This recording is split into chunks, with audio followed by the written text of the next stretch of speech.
Hey guys, so we're gonna be soldering today, and just a quick short video. One, because I suck at soldering and I want to show the world that. Two, I have to fix these rope lights that I have in my Tesla Frunk. One of them broke. Yeah guys, it broke. The solder joint in the middle failed. Also, there's a bunch of hair on this one. That's because I have a cat.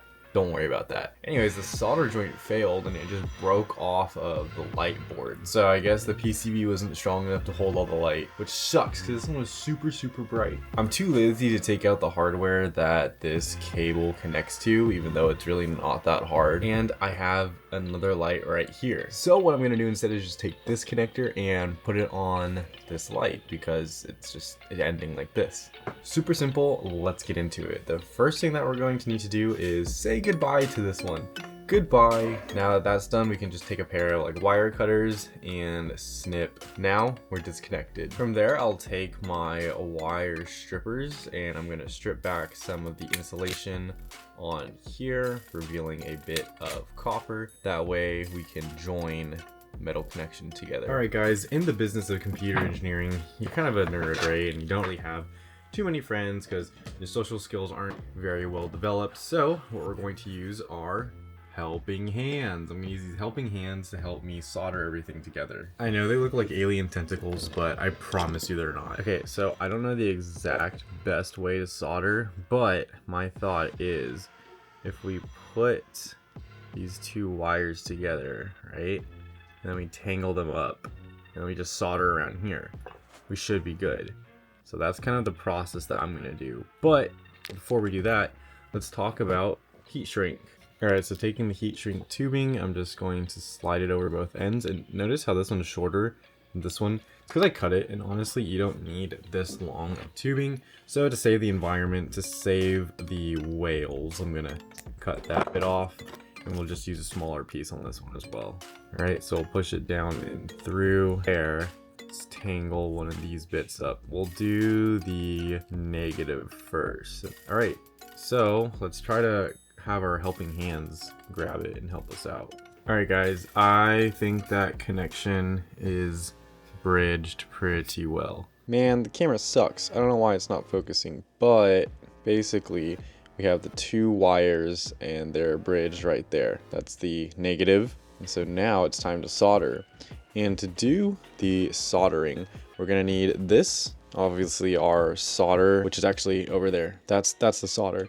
This is our little soldering iron, and we need this, and this is for the fumes. Guys, please get one of these if you're gonna solder. Indoors or outdoors, I don't care. Your lungs need to breathe, and they need to breathe fresh air, not solder chemicals.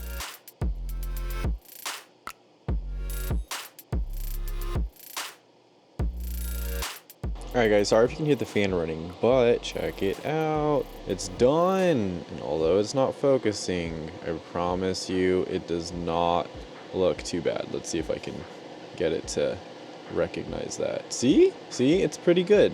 Look at them solder joints. Oh shoot. Wait, this one's actually really bad. Wait, this one's not even like on all the way. You see that? Okay, time to turn this back on. I mean, you can kind of get the idea though, right? Like the copper is just sitting on top of the other wire and it's just connected by a few strands. That's so bad. All right guys, now I will have to say I am pretty proud of that. It does not look too shabby. I'm down for that. The next thing to do is just slide over the insulation. We're gonna slide it on both parts, and from there just use a hairdryer. Honestly, everyone has a hairdryer, right? Everyone's mom at least has a hairdryer. So go steal your hairdryer, and then you're gonna want to, after you slide these over the solder joints, just heat them up.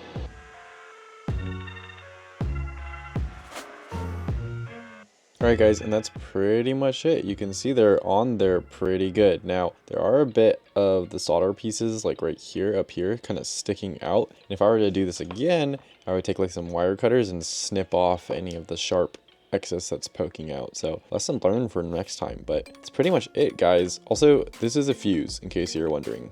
Always fuse everything. Okay, now time to just put it in the car. All right guys, so this is pretty much it. It's nothing too crazy. I mean, all it really is just a rope light, and essentially it taps in right here, and this is basically the power that's going to this emergency release latch right here. So it's essentially just splitting the power. That's all it's doing, which is awesome because it gives you this super bright light around your frunk, because trust me, at night, you can't see in here at all. It sucks. But now, with a simple little rope light, you can see in, and just taps in right there, and you can just put this back on. It's literally clipped in. If I just press it down, boom, sits in just like that. And because it's tapped in with that, the light for that will turn off when the frunk closes. So this light will go off automatically as well. Super awesome. Now I can see what's in my frunk. That's pretty much it. If you guys want to see more Tesla videos, check out my dedicated Tesla channel. It'll be in the description below. Thank you guys for watching, and best of luck on your studies.